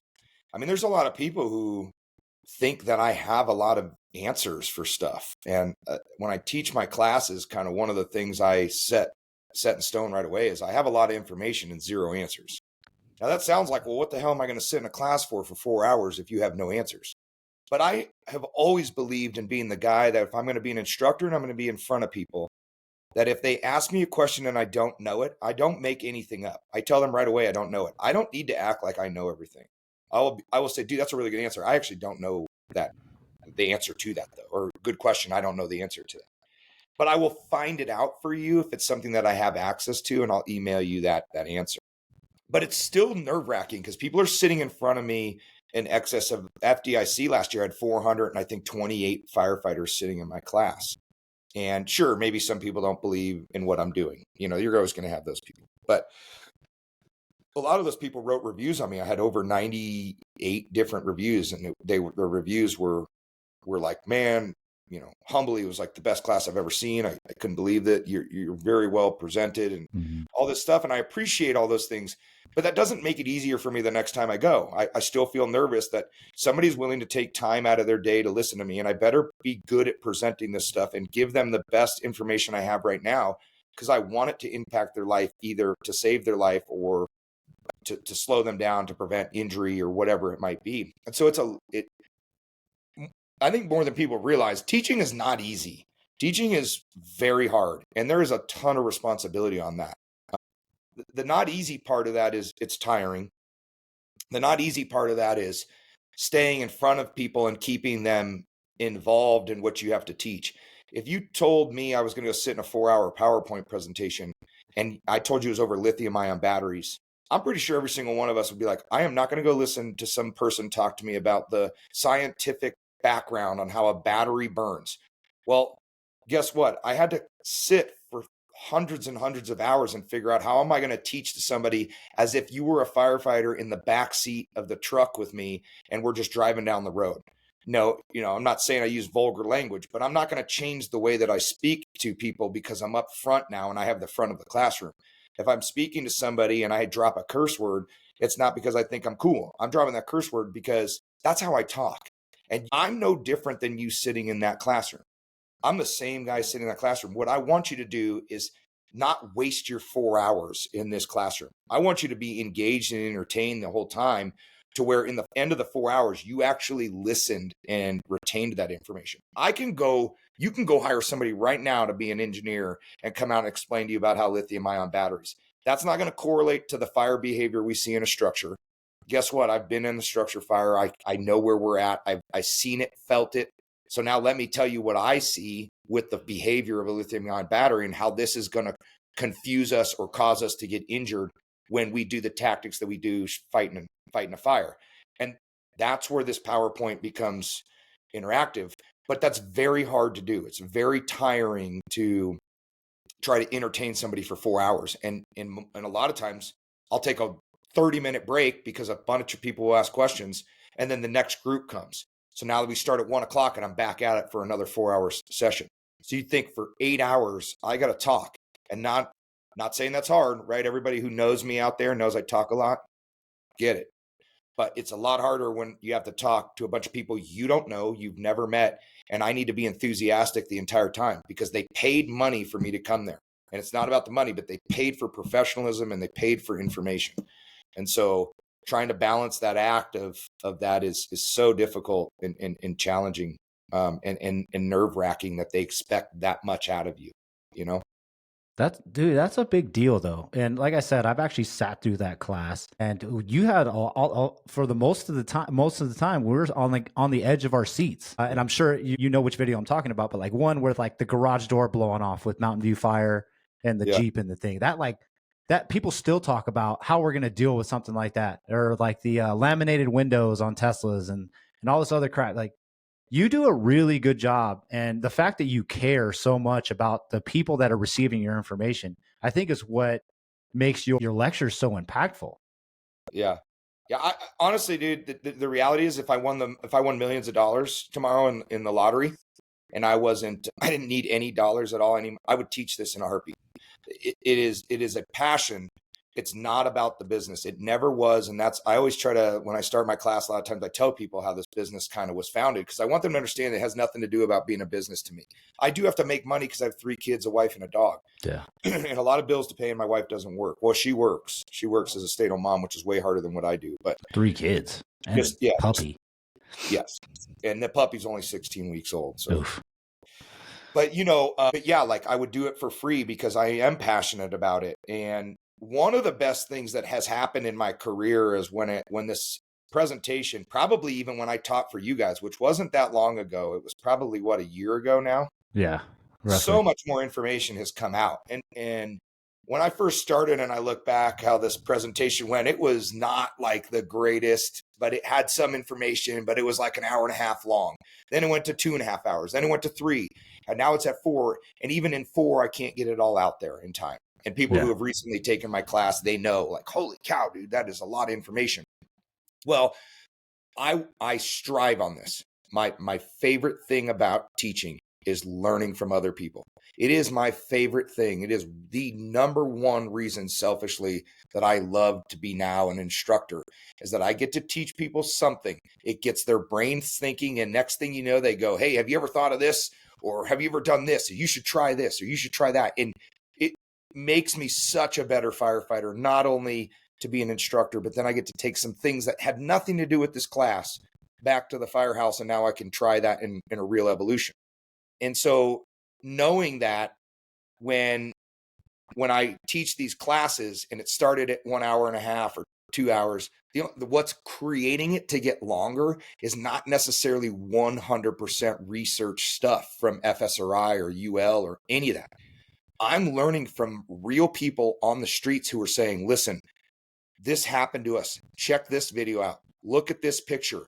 Look at here. Look at this helmet camera. I had footage after footage. Some of this wasn't given to me, but some of these dudes are filming what a lithium-ion battery has done to them in a structure. And I'm going, that's exactly what I've been trying to teach. But now I know it's real. Yeah. It's actually happening. And it validates what I'm doing. And now when I go to the next class, I can teach it with confidence that this is what's happening to these firefighters out there on the street. And it's concerning. Like, if you haven't taken my class, or you may think there's a little bit of a problem with lithium-ion batteries, I don't think, then you need a little bit more information. It is so concerning with how dangerous these things are now that we're putting lithium-ion batteries in houses. I will tell you that the cars have their problems, but typically those are outside. We are bringing mass quantity of lithium-ion batteries into our homes. And when you learn how fast the conditions can change, how fast they can change, you can walk into an environment with zero issues with visibility, clear as day in there, and go to completely banked down, off-gassing smoke. Smoke is what you may want to call it. It's really off-gassing, zero visibility to an entire flashover in less than 10 seconds. And you could be in there with no bunker, you maybe bunker gear on and no mask, or maybe you put your mask on because you thought you had a intuition that there's something else going on here. Hopefully that's the case. But what I'm trying to share with you right now is just that is how sketchy these things have become. And to be able to learn that through this process over the last 7 years ish of teaching this class, it's really come from all these firefighters, these lieutenants, these captains, these backseat senior firefighters, the engineers. I mean, you name it. And it's amazing to me what I have seen, but it all consistently shows that what this presentation is saying is accurate with what people are seeing. And I'll sit in testing with very, very high-end people in the testing world, like FSRI and UL, and they're showing stuff. But what I've noticed is the only thing that is consistent with lithium-ion batteries is the inconsistency.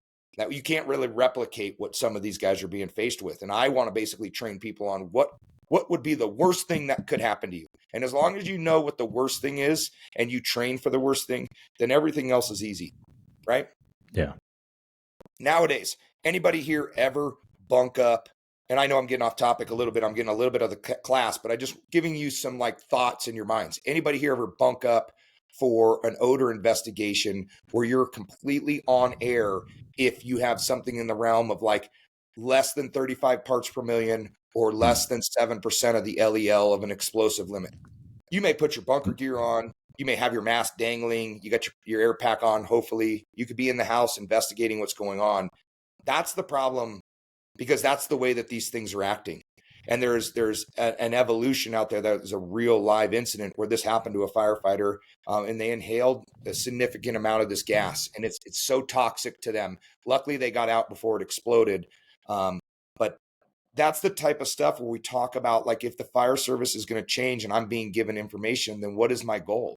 My goal is to get the right information out there to you, have you listen for 4.5 hours and not be bored and want to get out of there, or be surfing your phone, or then I'm not presenting good. And so if I know there's that big of an issue out there, then that's why this class has been developed. And that's why I teach the way I teach, to keep you entertained the whole time. So, yeah, no, I know you have a lot of shock value in there, but that's definitely what keeps us dumb firefighters paying attention in your lecture. And I remember you went on the weekly scrap and you were talking about all this stuff, and it was right before Halloween. And I even said on there, and I was like, now that Paul scared the shit out of all of us, happy Halloween, everybody. Yeah, I actually saw that comment under there. Yeah. Oh yeah. No, I love it. I find it so valuable for us, because like we said, it's the next thing that the fire service is going to have to address. It's one of the most major things, right? Between legacy, I think you've said this, right? Legacy construction to new construction or lightweight construction, and now lithium-ion batteries, right? That's the next phase. Yeah, it is. And Do we look at it fearful? I mean, we looked at legacy to modern construction fearful. I wasn't really around for that time, like the real transition of it, but we're still fighting that a little bit now. So, I mean, it's been there. But we had a lot of issues with some of those senior firefighters back in the day. They were like, what are they thinking? What are they doing? How can they change this and make this so bad? But guess what we do as firefighters? We're so resilient, dude, that we're going to find out the way to fix this. We will find out the problem. We will come up with a solution. Problem solved. Boom. We did it, right? We just knew we needed to move a little bit faster. We have these issues with, vent limited fires. We know all of this stuff is there and we just train for it.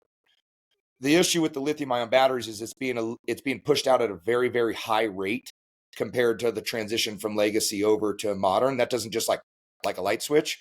Well, you can produce anything you want into a lithium-ion battery, which they have done, and it can come out really fast, which they have done, and it's coming out faster than we are keeping up on the training. So the fear is that, sure, in 10 years, I might be non-existent. People won't even remember who I am, right? Because now we've figured it out. The fire service has done exactly what it's done for the last hundreds of years, is problem solve.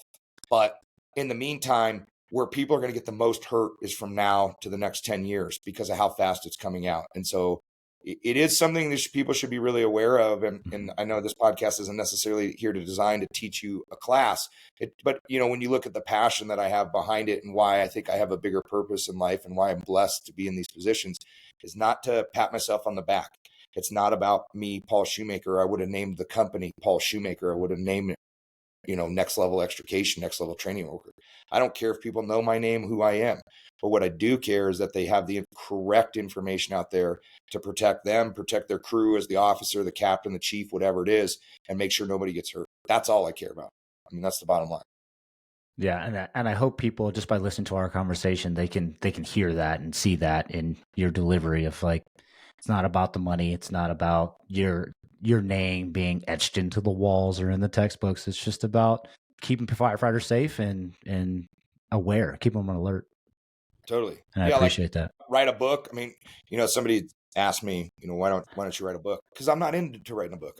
It's not about that. Isn't what is going to make how do I? It's like somebody asked me, would you do two things? Write a book. The other one was do a virtual. Would you do a webinar where you could talk about all this? No, I would not do a webinar. Why? Because the way I present is very, I don't know. There's lots of hands moving. I'm a very active instructor, but it's also keeping you entertained. I don't want to teach you if I can't see that you're learning it, right? But at the same time, I write a book, spend all this time writing a book. Who's going to read a book about a lithium-ion batteries? I mean, that seems just in the name and in the direction of it boring, right? And so therefore, that's why I don't do that. And I don't care if my name is on a book. That isn't my goal. So like, I want to do the things that's going to impact you the most. And that I know is me getting in front of you and just kind of giving you a rundown of what's going on out there. Yeah. Beautiful, man. I know that that's your wheelhouse right now with the lithium-ion batteries, but as we start wrapping things up, what is your vision for next level training? Because it's evolved from extrication to next level training. So what's your vision with it? Where's it going? Well, I want to give back to the fire service more than just through teaching. I think I mentioned it earlier, like what I want to do is create that program where if people want to come teach, I started when it transitioned to training network is because I'm not teaching extrication. I'm teaching lithium-ion batteries now. So it was weird that people were attending a next level extrication and I'm there talking about lithium-ion batteries. It sounded better to create a training network, but there was a bigger picture in my mind. And I thought about, and it's called training network, right? Like, because it's not about me. It isn't about me. I thought, man, how cool would this be if I could create an outlet for chiefs, create an outlet for other people, firefighters, lieutenants that want to go out and teach. And maybe they want to teach a program that's like, urban ladder work or something like that. That's somebody did bring that to me here in Colorado. We have a lot of urban departments where like they don't have a truck. And so how do you teach them truck work from an engine, right? And I thought, well, dude, why don't I have the business. So why don't I make this business, use it as the way for you to get out there and start teaching. And then I get to watch that person go from the person that was the backseat firefighter who was trying to become the senior firefighter, who now, once they get out there and teach, not only am I looking at how cool it is to see that they're teaching now, but guess what I just did to the fire service, in my personal opinion, is I made that person better, because if they take it the way that I took it, and know that once they get out there and start teaching, people are going to teach them something. They're now going to come back to the firehouse, and they're going to end up having more information to teach our next generation of firefighters.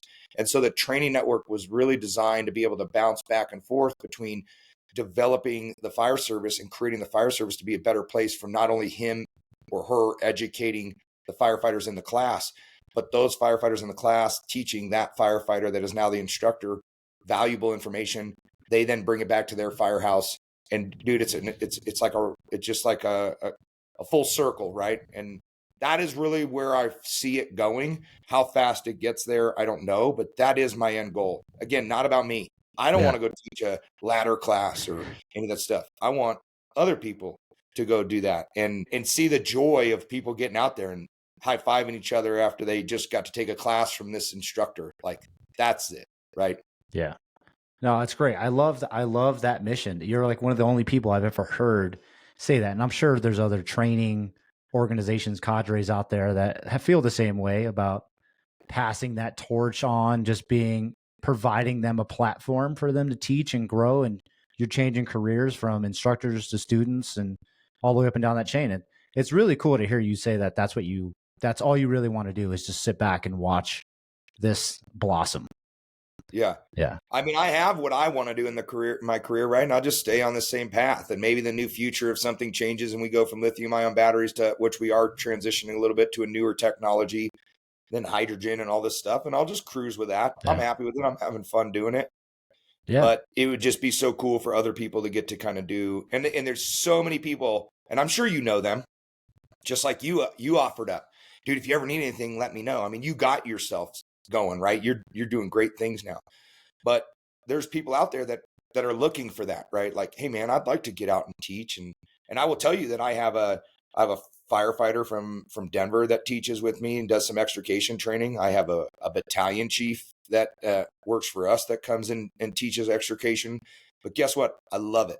Yeah. I love it. And I typically am like, all right, first evolution, just be the adjunct, kind of like see where you're at. Now let's build you up. Next thing, I got both those two people in particular running full-fledged pits on their own, doing their own thing off on their, as I'm around the corner, not even paying attention. But what's cool about that is when you come back and circle back around and I hear firefighters go, dude, my two favorite pits I took were those two pits. Well, guess what those two pits were? Those were my two instructors.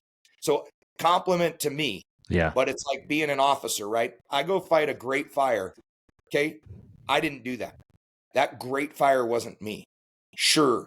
If you want to look at it like that, that great fire really came from those firefighters that were in the backseat or the engineer. The engineer hit the plug. The two backseaters pulled that hose line over there. They put all that fire out. You want to know what I did?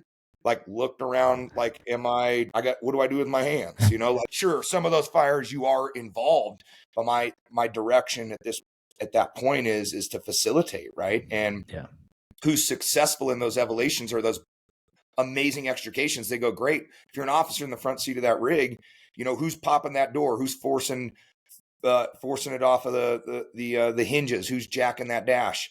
When they do that stuff and they get it done in a minute and 30 seconds, and then the timer stops on your dispatch and they say patient's been removed, and then at the end of the day or the end of the call, the chief comes back and he's like, dude, that was awesome. They may say that to you because they do their wash, down afterwards, and it's officers. The reality is typically if I'm ever up front acting, I immediately go, dude, that's really my guys. They killed it. They did the good job. So when I run a business, sure, it may be a business and it may be what it is, and I still teach lithium-ion batteries. Those guys teaching those pits, that ain't me. I don't even know what they did over there. Yeah. At one point, sure, they were adjunct instructors, but whatever they did over there, you love it. I love it. I mean, that's a powerful thing that you cannot buy and you can't create. It comes from within. When you start to feel that feeling of people being successful around you, and you may have something to do with it. It's not about the credit. It's not about me taking the credit. It's about them getting the credit. Yeah, that's great. And I am going to throw in, because you keep saying pits, that I'm upset that you were not at AutoX this year. I was really looking forward to learning from you. I know again. You told me that, dude. Oddly enough, I had to do a 2-week-long class of how to be an officer. So I was very bummed. That hurts, man. Because I love that stuff. Hopefully you Yeah. loved it. I don't think any of my instructors were there, were they?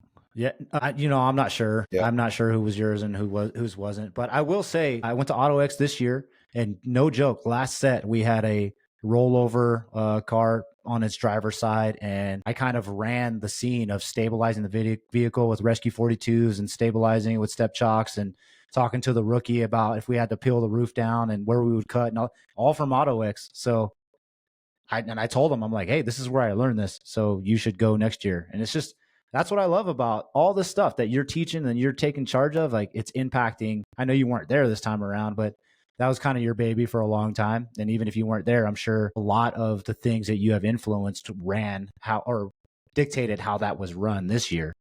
Yeah, I mean, those guys are great dudes. I mean, everything from the how they get it set up to the instructors.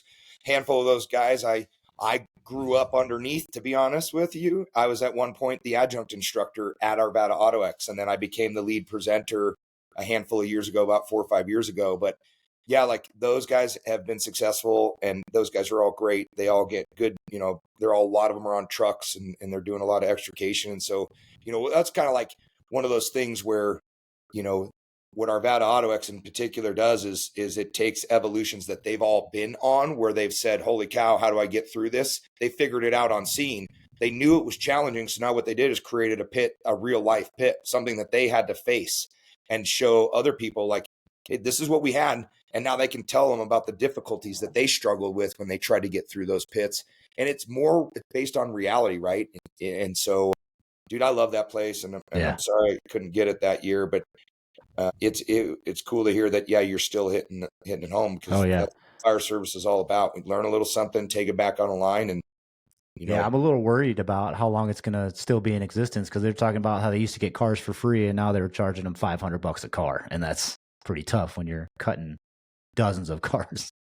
Yeah, I think the price might have to go up. I do think the price is going to have to go up. It is what it is. I still think it will exist. I think it's too important to the fire service, and I think they see that, and they're still passionate about it. I hope they'll keep doing it. I know that they called me and said, are you ready for 2025? So it will be out again in 2025. But nice. That's the thing. Like, your what you just told me there is something that's really cool too, and I think people don't understand is this: you don't have to be a front seat firefighter, lieutenant, whatever it is, to run a scene like that. And I always try to preach that, right? Like, and especially in an extrication, who really dictates the scene of what extrications we should be doing and what things need to be removed. And this is why it's important, and this is fire-based EMS, but it's the paramedic, right? The paramedic should know as much, if not more, about extrication than the truck company or than the engine company, because the fact that when they're in there and they have a patient that they need to get taken out of there, they're the ones that know what's wrong with them, how bad they're injured, and what direction they need to go out. So do you need bolt doors, the B post? Do you need the roof gone plus bolt doors, the B post? What is it that you want? Yeah. They may say this person's good enough to just pop the door. Well, in the fire service, that now, even though that person is the paramedic, they became the SME kind of in the extrication world, and did it because of the fact that it tied into the medicine that we have to kind of perform on these patients. But what I'm going with that is like, no matter what it is, no matter where your role is, if you take passion in something, specifically, extrication or maybe these lithium-ion batteries, you become the SME. You're the one that people should be looking for. It doesn't matter if you're a lieutenant, a captain. Lieutenants should be looking at that person and being like, dude, you've been taking a ton of extrication classes. Where are we at here? What do you need? I'm going to put you in charge. You tell me what I need, right? Like, they shouldn't be the ones running it or teaching the new probie how to throw a ladder. Your backseat firefighter should be the SME on how to throw a ladder on that ladder truck, because that's what their job is. That's how they grow. That's how they get better. That's how they develop. And to me, that is probably something that we need to work a little bit more on. Give that freedom to that firefighter in the back seat, and let them become the SME of whatever topic it is. Put them in that uncomfortable position, like I told you I want to do. I want to bring people up and watch them teach. You can do it right now at the company level. Let the backseat firefighter teach that probie how to do the job, and then sit back as that officer and just be so happy to see that progression that senior firefighter has taken, and what they're doing with this probie. Brother, we can have a whole nother podcast on mentorship and a Yeah, lot of that, right? Like empowering those correct. black hats, those backseat firefighters. But let's close it off here because man, I love having I can talk with you all day. We're going to continue to talk offline, but let's wrap it up for the listeners. So the attention span of the truckies are only so long. So Come on, easy, easy. so where are you going to be at for the rest of the year? Do you have anything else lined up? Yeah, I mean, I'm tomorrow. I'm going to be in the Boulder area. I'm teaching a class up there, so I'm going to be in Colorado. I got 2 more classes in Colorado, and then I'm going to Indianapolis to a department kind of just outside Indianapolis, actually, and then I'm going to Lincoln, Nebraska for 3 days, and then I'm kind of done for the year because again, family is important. So Yeah. towards November, like, dude, I am a huge holiday fan. So Halloween and on, it's pretty hard to get me out away and start teaching classes because I want to celebrate Halloween. I want to celebrate a little bit on Thanksgiving. I pretty much roll right into Christmas. Yeah. I go all out starting basically November 1st, going right into Christmas, guy. Yeah, So I've been talking with the wife on potentially shutting down the podcast after mid-November. So I got Blake Stinnett from Next Rung coming on to talk about everything he's doing yeah, mid-November. But then I was like, should I take the rest of the year off? Because I've been doing a podcast every week, sometimes double headers. And I'm like, do I keep doing this or do I take the season off, start back up again in January? I don't know. But you're kind of touching on a very important topic of, do I give my family that time and not so much worry about the consistency of podcasts coming out every week. you So do. I mean, to be honest, we'll end it here. But like just my only thought is that the holidays are for my family. That is mhm. that I have set in stone every single year. And then the other time that's my family is when my kids get out of school before my kids go back to school. The only people that I devote my time to right now, which was last year, and it sounds like I'm coming back this year. And I don't know if I'm announcing this. I don't know, but the firemanship conference, and that's because they like to give back to the fire service, and I want to do that as well. So I do that, on my own time, Yeah. on my own dime to give back. But that is the only time I'll do it in the summer. Other than that, I don't go teach any classes in the summer. It is Oh, family time for me in the summer, and it's family time for me around Thanksgiving and Christmas. I teach no classes around there. nice. So yeah, yep. Yeah, But I might take a page from you on that. you should, and then I'm open. I'm teaching a handful of classes already scheduled for 2025. So it's just kind of like whoever calls me and emails me gets Yeah. approval for their department. Usually that's how I do it. I don't typically go out and put on the business where I'm going to go book a hotel and then open up seats to people. I usually get paid by the department, and then I come out. They become the hosting department. I'll teach the class for whatever they want. They pay me a flat rate fee. They can open it up to the entire area if they want and charge individual students, but that's all on them. I just do it Yeah. easy where I just say, just pay me for the bare minimum what I need, come out, teach the class, enjoy my time there, and that's how that works. So a handful of classes 2025, and then we'll see if any more filter in. Yeah. Oh yeah. Well, you touched on something. People got to reach out to you basically to schedule something. So how can people get a hold of you? Well, pretty easy. It's just, even though I've changed the business name, I still keep Next Level Extrication because it's still part of the history of me. But the email address is just nextlevelextrication@gmail. So if you're interested in a class, it comes out that way. Uh, and then Facebook and Instagram, I do a lot on there because I like to post funny stuff every once in a while. So I think it's hilarious. But I also post a lot of really in-depth information that maybe you have a question about that might already be on that page, so you can look through it. And then the final thing is you can just call me. My phone number is 720-355-8375. And it is not abnormal for me to get phone calls. I've had phone calls from all over the United States. Sometimes, sure, if you want to ask me to come teach a class, love it. But I have had people actually just call me and ask me a question about like, hey, we have this. This is what happened. What should we do with it? I don't have a problem if I'm not busy to answer my phone and kind of get back at you on what I think would be the right idea. I'm not going to say it's perfect. And then finally, dude, just because we're on here and talking about a business, that doesn't mean I need you to book a class with me. Mm. What I would rather ask from you if you don't book a class is that if you have a lithium-ion battery in your area, a car fire, a scooter in a house, an ESS system, and there is something cool to show me, teach me whatever the heck you can teach me. So what did you do? What was the fire behavior like? This is literally how I learn. So I really am open to phone calls and emails on that type of stuff too. Like, let me know so I can get better and teach the next generation, next class, whatever you guys have to offer me. So nice. Perfect, brother. Yeah. All right. So that's going to wrap it up. Once again, the housekeeping, support 48 Straight. Go to 48straight.com, get some firefighter owned and operated supplements to help you with your physical performance.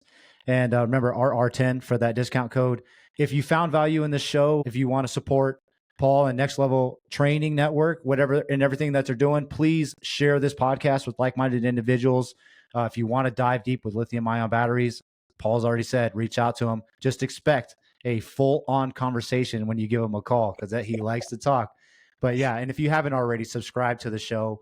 It's going to help me out. It's going to help get this recommended to other people that are looking for one of those 1,000 firefighter podcasts out there. So until next time, Rejects, stay relentless in your pursuit of mastering the craft we call the fire service.